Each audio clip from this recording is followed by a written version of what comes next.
పూరా local. Davos అనే అంశము ప్రతి సంవత్సరం వస్తుంది. మేము ఉన్నప్పుడే రాలే. ఇప్పుడు మేమేమో ప్రత్యేకంగా దావోస్ని పెట్టి ఇవన్నీ వచ్చినాయని అది పెట్టి అది చేసింది ఏం లేదు. ప్రతి సంవత్సరం వస్తూనే ఉంది. అది ఎప్పుడైతే దావోస్కు సంబంధించిన ప్రపంచ స్థాయిలో ఈ ఆర్థికంగా ఈ సదస్సు ఎన్నో సంవత్సరాలుగా జరుగుతూ ఉంది. ఆ అన్ని సంవత్సరాల నుంచి కూడా మనం రాష్ట్రం నుంచి ఏ ప్రభుత్వాలు ఉన్నా అక్కడ పోతూ ఉన్నారు. మన పిచ్ ఇన్వైట్ ఇస్తూ ఉన్నారు. వీలున్నంత వరకు పెట్టుబడులు తీసుకొస్తా ఉన్నారు. దీనికి దానికి సంబంధమే లేదు. రెండు రాష్ట్రాల మధ్యలో పోటీ ఎలా ఉంది సార్? దావోస్ ఈరోజు మన తెలంగాణకున్న సానుకూలమైన పరిశ్రమల వాతావరణం కానీ ఐటీ వాతావరణం కానీ ఇతర రాష్ట్రాల్లో లేదని అభిప్రాయం. ఓకే. రెండవది, ఈరోజు మన తెలంగాణ ప్రజలకు సంబంధించి ఇక్కడ ఉన్న నిరుద్యోగ యువత గురించి మేము మొదటగా ఆలోచన చేస్తాం. తెలుగువారు ఎక్కడ బాగుపడ్డా మేము సంతోషమే. తెలుగువారు ఈరోజు అమెరికాలో ఉన్నారు, ముంబైలో ఉన్నారు, యూరోప్లో ఉన్నారు, ఇతర రాష్ట్రాల్లో ఉన్నారు, ఇతర దేశాల్లో ఉన్నారు. ఎక్కడ వారు బాగుపడినా పడాల్సిన అవసరం బాధ్యత మన పైన ఉంటుంది. తప్పకుండా సంతోషపడతాం. ఇందిరమ్మ ఇళ్ళకి సంబంధించి సాచురేషన్ మోడ్ అని ఎంపిక చేసిన మండలానికి దాంట్లో బెనిఫిషరీ సాచురేషన్ సార్ లేక as per allotment of constituency వైజ్గా ఇందిరమ్మ ఇప్పుడు ఒకటే అలాట్మెంట్ ఏ విధంగానైతే మా హౌసింగ్ శాఖకు సంబంధించిన మంత్రి గారు శ్రీనివాస్ రెడ్డి గారు చెప్పారు, అర్హత ఉన్న నిరుపేదకి ఇల్లు ఇవ్వాలని. ఈ సంవత్సరంతో పాటు రాబోయే 3 సంవత్సరాలు కూడా దశల వారీగా అందరికీ కూడా ఇల్లు ఏర్పాటు చేయాలనే లక్ష్యంతో పోతా ఉన్నాం. సో ఇల్లు లేని నిరుపేదకి ఇస్తాము. ఇల్లు ఉన్న ఎవరికైనా కూడా ఇచ్చే క్రమమే లేదు. నేను ఈరోజు కూడా చెప్తాను, ఇల్లు ఉన్నది అంటే ఇల్లు ఇచ్చే ప్రయత్నం ఎవరు చేసినా నిరాశ నిస్పృహ చెందుతుంది లాస్ట్కి. మరి మా తెలుసో తెలియకనో ఈరోజు ఆ రికార్డులో ఇల్లున్న వారు పెడితే దాన్ని మళ్ళా రీఎగ్జామిన్ చేస్తాం. ఉద్దేశం ఏంది? ఇల్లు లేని నిరుపేదకు వారికి నీడ కల్పించాలని ఆ ఉద్దేశాన్ని స్పష్టంగా మేము అమలు చేయడం జరుగుతుంది. పైలట్ ప్రాజెక్టులో 100% ఎట్ ఏ టైం అలాట్మెంట్ ఇవ్వాలని తీసుకున్నారని ఒక ప్రచారం జరుగుతుంది. సరే, ప్రచారం అని కాదు, మా ఉద్దేశం అంతా కూడా ఇల్లు లేని నిరుపేదకు ఇల్లు ఇవ్వాలని.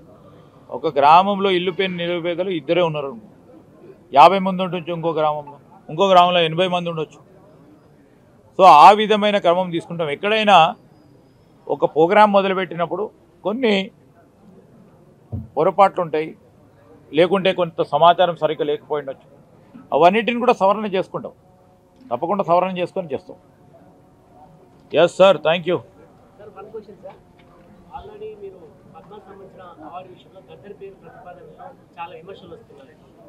ఈరోజు ప్రభుత్వానికి సంబంధించిన ఆలోచన ముఖ్యమంత్రి గారు కూడా స్పష్టంగా తెలియజేయటం జరిగింది. కేంద్ర ప్రభుత్వం తెలంగాణ రాష్ట్రానికి సంబంధించిన అనేక మంది ప్రఖ్యాతిగాంచిన అనేక మంది పెద్దలు ఉన్నారు. వారిని గుర్తియాలని కోరటం జరిగింది. ఇది మా ఆలోచన. దాని క్రమంగానే కేంద్ర ప్రభుత్వం స్పందించాలని మేము కోరుతా ఉన్నాం. Right, thank you. కూడా ఈరోజు ఎవ్వరు అభ్యర్థి అయినా గెలిపించాలనే ఉద్దేశంతోనే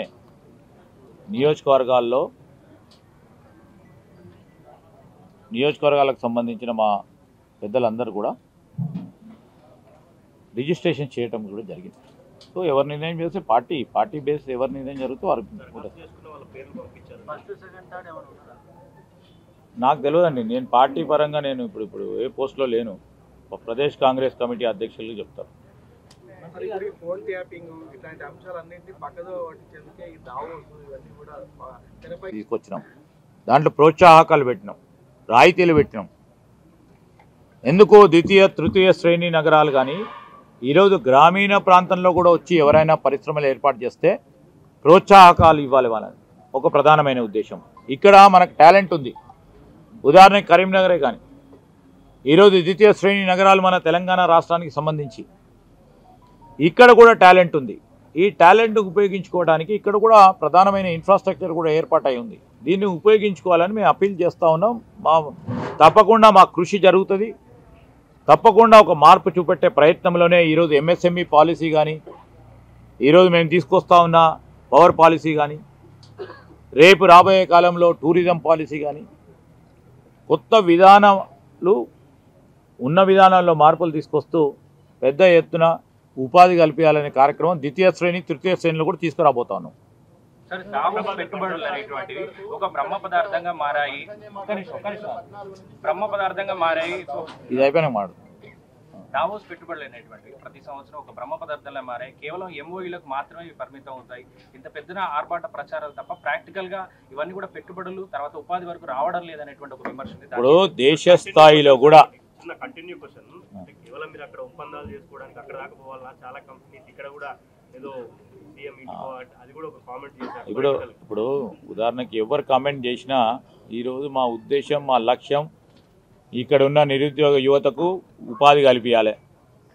వారికి ఎవరు ఉపాధి కల్పిస్తారో వారు ఇక్కడికి కరీంనగర్ సెంటర్కి వచ్చి ఒప్పందం చేసుకుంటామంటే ఈడ కూడా చేసుకుంటాం, లేదు మేము దావోస్లో చేసుకుంటామంటే ఆడ చేసుకుంటాం, లేకుంటే హైదరాబాద్లో చేసుకుంటామంటే ఆడ చేసుకుంటాం. పెట్టుబడి పెట్టేటోరు మేము అక్కడే చేసుకుంటామంటే అక్కడే చేసుకోవాల్సి వస్తుంది కదా, లేకుంటే కరీంనగర్ చౌరస్తాలో చేసుకుంటామంటే కూడా ముందుకొచ్చి చేసుకుంటాం. మా లక్ష్యం అంతా అది. రెండోది, ఈరోజు దావోస్కు సంబంధించిన అంశం విషయంలో కేంద్ర ప్రభుత్వానికి సంబంధించిన చాలామంది మంత్రులు వచ్చిండ్రు. ఈరోజు కేంద్రానికి మన భారతదేశానికి సంబంధించిన ఇక్కడ పెట్టుబడులు పెట్టాలని, భారతదేశంలో పెట్టాలని వారు వచ్చి వారు అనేక సంస్థలతోని ఎంఓఎల్ చేసుకున్నారు. దానికి ఏమంటారు? ఢిల్లీలో చేసుకోలేరా? మొత్తం మన సంస్థలు చేసుకునే వాళ్ళు కూడా మన భారతదేశం వల్లే చాలామంది. ఉదాహరణకు చెప్తా ఉన్నా, కొంతమంది మాట్లాడుతూ ఉన్నారు, రిలయన్స్ ఇండస్ట్రీ ఉంది. రిలయన్స్ ఇండస్ట్రీ హెడ్ క్వార్టర్స్ ఎక్కడ? ముంబైలో.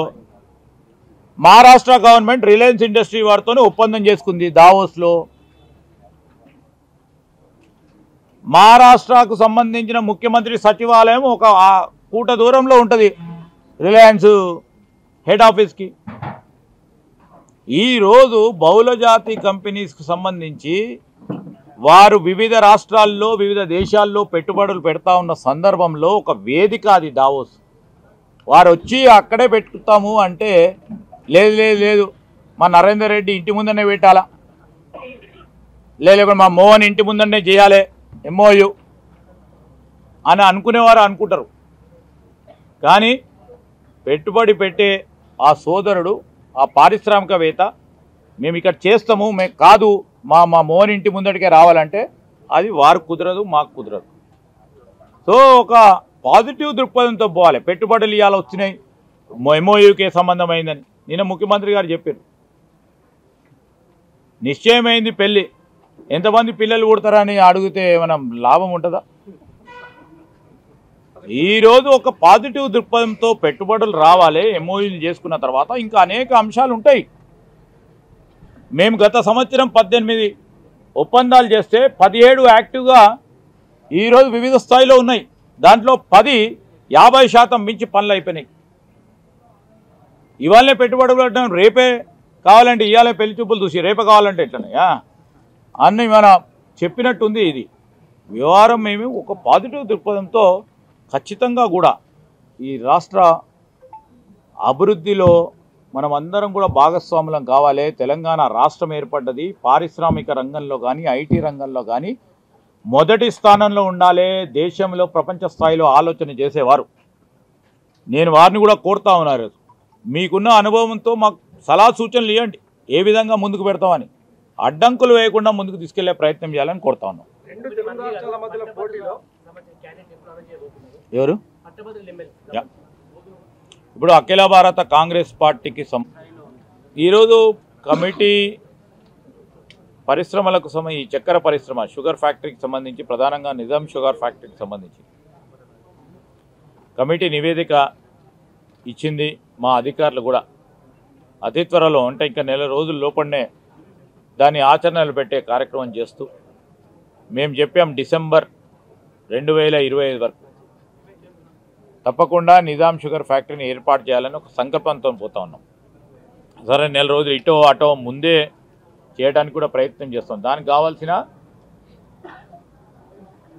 ఇన్ఫ్రాస్ట్రక్చర్ కానీ, దానికి సంబంధించి రేపు కేన్ ప్రొటెక్షన్ కానీ వ్యవసాయ అధికారులతో సంప్రదింపులు చేస్తూ ఉన్నాం. ఎందుకంటే సీజన్ స్టార్ట్ అవుతుంది, అంత లోపల ఈ పరిశ్రమను ఏర్పాటు చేసుకుంటే ఉత్పత్తికి వచ్చే వరకు పరిశ్రమ రెడీగా ఉండాలని మా ఆలోచన భాగంలో మేము అనుకున్నాం. మా లక్ష్యం 2025 డిసెంబర్ వరకు దాన్ని పునరుద్ధరించాలని. సరే, నెల రోజులు ముందేనే చేద్దామని అనుకుంటున్నాం. ఇటో ఆటో తప్పకుండా రీఓపెన్ చేయటం జరుగుతుంది. ఈరోజు అప్పులకు సంబంధించి దానికి ఉన్న అంశాల విషయంలో ఇంతపూర్వకం ఉన్న యాజమాన్యం అంశం విషయంలో ఒక స్పష్టత పోతా ఉన్నాం. ఈరోజు అప్పులకు సంబంధించి ఇప్పుడే ప్రభుత్వం కూడా మీరు చూసిండ్రు, దాదాపు మరి దానిపైన ఉన్న రుణానికి సంబంధించి 100 కోట్లకు సంబంధించి కూడా ప్రభుత్వమే భరించి మరి బ్యాంకులకు ఇవ్వటం జరిగింది. సో అక్కడ ఆల్రెడీ 6 నెలల క్రితమే ముఖ్యమంత్రి గారు, ఉప ముఖ్యమంత్రి గారు నిర్ణయం తీసుకొని మరి బ్యాంకులకు ఏదైతే అప్పులకు సంబంధించి వెనువెంటనే మరి కట్టాలి ఉందో అది కట్టేయటం కూడా జరిగింది. అదే ఇప్పుడు కమిటీ అందరూ కూర్చొని ప్రధానమైన ఉద్దేశం దాన్ని రీఓపెన్ చేయాలని, రీఓపెన్ చేసి దాన్ని యాక్టివ్గా ప్రొడక్షన్లోకి తీసుకురావాలని. అది పీపీపీలో పెట్టడమా లేకుంటే కోఆపరేటివ్ సొసైటీస్ పరంగా నడిపించడం అనేది ఇంకా నిర్ణయం చేయలేదు, చేస్తాం డెఫినెట్లీ. కేంద్రం కూడా మనం ఎందుకంటే భారతదేశంలో ఉన్న మన కేంద్రానికి సంబంధించి తప్పకుండా మా భారీ పరిశ్రమలకు సంబంధించిన మంత్రి గారిని తప్పకుండా వారి తరఫున కూడా సహకారాన్ని కోరుతాం. సార్, ఇప్పుడు ChatGPT, ఇప్పుడు DeepSeek, ఈ రెండింటి మధ్యలో ఒక ఫైట్ నడుస్తున్నాయి. DeepSeek మనం చూస్తున్నాం. ఇలాంటి ప్రాజెక్టుల పైన మీరు దృష్టి పెడతారా? తప్పకుండా. గర్వం కదా. ఇప్పుడు ఆర్టిఫిషియల్ ఇంటెలిజెన్స్కు సంబంధించి ఈరోజు OpenAI ఈ ChatGPTకి సంబంధించి చాలా పెట్టుబడులు పెట్టి ఆ పెట్టుబడులు వచ్చిన తర్వాత పెద్ద ఎత్తున టెక్నాలజీస్ని ఉపయోగించుకొని, అంటే కంప్యూటర్స్ పరంగా ఈరోజున్న గ్రాఫిక్ ప్రాసెసింగ్ యూనిట్స్ని పెద్ద స్థాయిలో ఉపయోగించుకొని ఆర్టిఫిషియల్ ఇంటెలిజెన్స్కి సంబంధించిన సెర్చ్ ఇంజిన్సే కానీ వారి ప్రోడక్ట్ సంబంధించి కానీ పెద్ద ఎత్తున ప్రస్తుతం ఉన్న పెద్ద కంపెనీలు ఇన్వెస్ట్ చేస్తూ ఉన్నారు. నిన్న మొన్న జరిగిన పరిణామాలు చూస్తూ ఉంటే మాకున్న న్యూస్ పరంగా చూస్తూ ఉన్నాము. మాకున్న సమాచారం మేరకు ఈరోజు DeepSeek సంబంధించిన ఆర్టిఫిషియల్ ఇంటెలిజెన్స్కు సంబంధించి ప్రపంచ స్థాయిలోనే ఒక కుదుపు తీసుకొచ్చింది. అంటే మేము చెప్తా ఉన్నాం, డిస్రప్షన్ తీసుకొచ్చింది. ఆ డిస్రప్షన్ భాగంలో టెక్నాలజీ ఎంత వేగవంతంగా ముందుకు నడుస్తూ ఉందో ప్రత్యక్షంగా కనబడతా ఉంది. అంటే మాకొచ్చిన సమాచారం మేరకు, మేము చదువుతూ ఉన్న పేపర్లో కానీ మీడియాలో చూస్తూ ఉన్న సమాచారం మేరకు మరి తక్కువ ఇన్వెస్ట్ చేసి ఆ కంపెనీస్ వారు అవుట్పుట్ కూడా పెద్ద స్థాయిలో, ఇంకా అధిక స్థాయిలో అవుట్పుట్ ఇచ్చే ఒక టెక్నాలజికల్ ఇంజిన్ డ్రైవ్ రావటం అనేది ఒక సాంకేతికమైన విప్లవంగా కనబడతా ఉంది. రేపు దానికంటే DeepSeek కంటే మెరుగైన రీతిలో తక్కువ ఖర్చుతో ఈ విధమైన ఆర్టిఫిషియల్ ఇంటెలిజెన్స్కు సంబంధించిన ఇంజిన్స్ రాబోతూ ఉన్నాయి అని కనబడతా ఉంది. ఈరోజు మనకు ఇది ఛాలెంజ్. ఒక ప్రక్కన అమెరికా లాంటి దేశం $500 బిలియన్ ఆర్టిఫిషియల్ ఇంటెలిజెన్స్కి సంబంధించిన, రేపు రాబోయే కాలంలో ఆర్టిఫిషియల్ ఇంటెలిజెన్స్ ద్వారానే ప్రపంచ స్థాయిలో టెక్నాలజీని ముందుకు తీసుకెళ్లాలని అమెరికా $500 బిలియన్ ఇన్వెస్ట్ చేస్తామని మొన్న అమెరికా అధ్యక్షుడు పేర్కొనటం, తదుపరి ఈ అంశం రావటం, ఈరోజు బిలియన్ల ద్వారానే కొత్త ప్రోడక్ట్స్ వస్తాయని ఆలోచనకు విరుద్ధంగా DeepSeek అనే ప్రోడక్ట్ ప్రపంచ స్థాయిలో రావటం, ఇది కూడా ఒక అందరికీ కూడా కొన్ని సందర్భాల్లో ఇండియా లాంటి దేశాలకు ప్రత్యేకంగా మన తెలంగాణ రాష్ట్రానికి సంబంధించి డెఫినెట్లీగా దాన్ని చూసి ఒక పాజిటివ్గా తీసుకునే ప్రయత్నంలో నేను ఇక్కడ ఉన్న మన మేధాశక్తి మేధస్సుకు సంబంధించి ఇంగ్లీష్లో అంటాం గ్రే మ్యాటర్కి సంబంధించి ఇక్కడ ఉన్నంత మన తెలంగాణ రాష్ట్రం మన ఇంజనీర్లు మన సాంకేతిక నిపుణులకు ఉన్నంత విజ్ఞానం ఆలోచన ఇంకొక దేశంలో లేదని మేము గట్టిగా భావిస్తాం. ఆ ప్రయత్నంలోనే నేను ఇక్కడున్న మేధా సంపత్తికి సంబంధించిన మిత్రులందరినీ కోరుతా ఉన్నాను. తక్కువ పెట్టుబడులతో ఈరోజు డీప్ సీక్ లాంటి మరి చైనీస్ వారు ముందుకొస్తే మన భారతీయులము ప్రత్యేకంగా మన తెలంగాణకు సంబంధించిన హైదరాబాదు ఇతర జిల్లాలకు సంబంధించిన మేధా ఇంతకంటే మెరుగైన రీతిలో మనకున్న మేధాశక్తితో తక్కువ పెట్టుబడులతో తీసుకొచ్చే అవకాశం ఉంది. దీన్ని మీరు అన్వేషించండి, మీరు ఆలోచన చేయండి, ప్రభుత్వ పరంగా మీకు సహకారం అందిస్తాం, పూర్తి స్థాయిలో ముందుకు తీసుకెళ్తాం. మేము సంకల్పించిన ఆర్టిఫిషియల్ ఇంటెలిజెన్స్కి సంబంధించిన ఒక మిషన్ మోడ్లో తీసుకెళ్లాలని ప్రయత్నం చేస్తూ ఉన్నాం.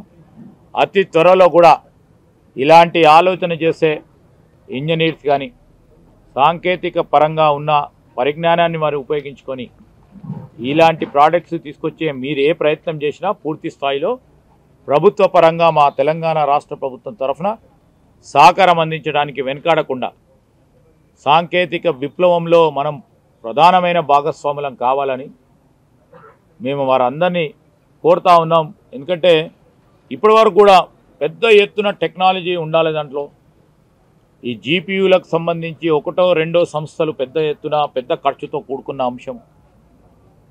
దానికి తోడు బిలియన్ల డాలర్ల ఇన్వెస్ట్మెంట్ అవసరం ఉంటుందని ప్రపంచవ్యాప్తంగా పెద్ద పెద్ద కంపెనీస్ని ఇన్వెస్ట్ చేస్తూ ఉన్న తరుణంలో డీప్ సీక్ వచ్చి తక్కువ పెట్టుబడితో ఇలాంటివి ఇంకా అనేక అన్వేషణలు రావటం జరుగుతుందని ఒక స్పష్టంగా చూపెట్టడం జరిగింది. అంతకంటే మెరుగైన రీతిలో మన రాష్ట్రానికి సంబంధించిన మేధాశక్తి తీసుకొచ్చే అవకాశం ఉందని ప్రత్యక్షంగా కనబడుతూ ఉన్న తరుణంలో రాష్ట్ర ప్రభుత్వం తరఫున కూడా పూర్తి స్థాయిలో వారికి సహకారం అందిస్తాం, ముందుకు రండి అని మేము కోరుతా ఉన్నాం.